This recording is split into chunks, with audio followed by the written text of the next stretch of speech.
Welcome back to The Lead. I'm Jake Tapper. In our national lead today, the outcry over the Stanford rape case is showing no signs of subsiding. The story is gaining more attention nationally, even internationally. And now even Vice President Joe Biden is weighing in, calling the survivor a warrior.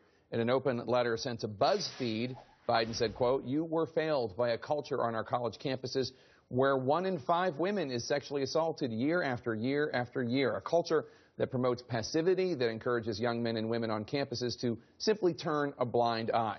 Turner is currently under protective custody at a California jail serving his 6-month sentence. Let's bring in Stuart Taylor Jr. He's an attorney and non-resident senior fellow at the Brookings Institution. Thanks for being here, Stuart. Appreciate it. Nice you co-wrote an op-ed in the Washington Post this week. You said the sentence for Brock Turner was too short. Now, some people think, but you said that the sentence was too short, but the system worked. Yes. Now, a lot of people think when a rapist gets only 6 months in jail, the system hasn't worked.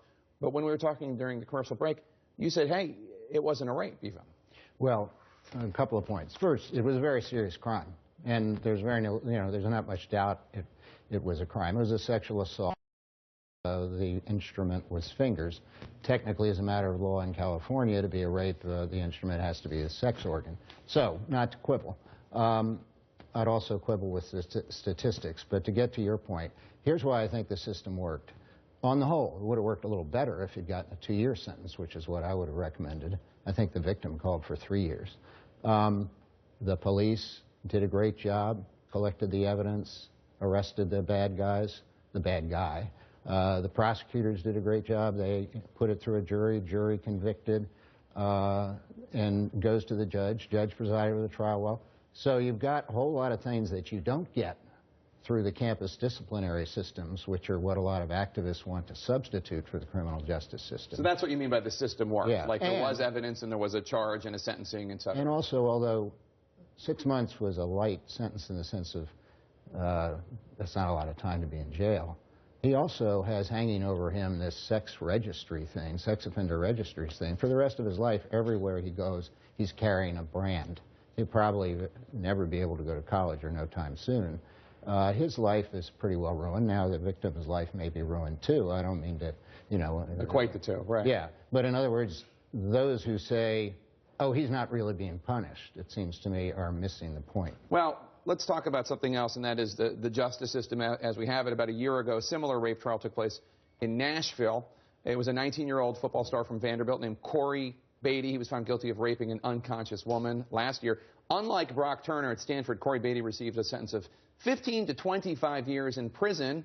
Then you see the picture that differentiates between the two. A lot of African Americans out there think Brock Turner would have received a harsher punishment if he looked more like Corey Beatty. How do you respond to that? It's a reasonable reaction, but sentences vary all over the place for all kinds of reasons. I'll give you another black football player who was convicted of a rape far more serious than the crime of which Turner was convicted. His name's Sam Ukwachu. He's at Baylor. He's one of the reasons Ken Starr got fired as president of Baylor. Right. He was convicted of a very serious rape. He got 6 months. He's black.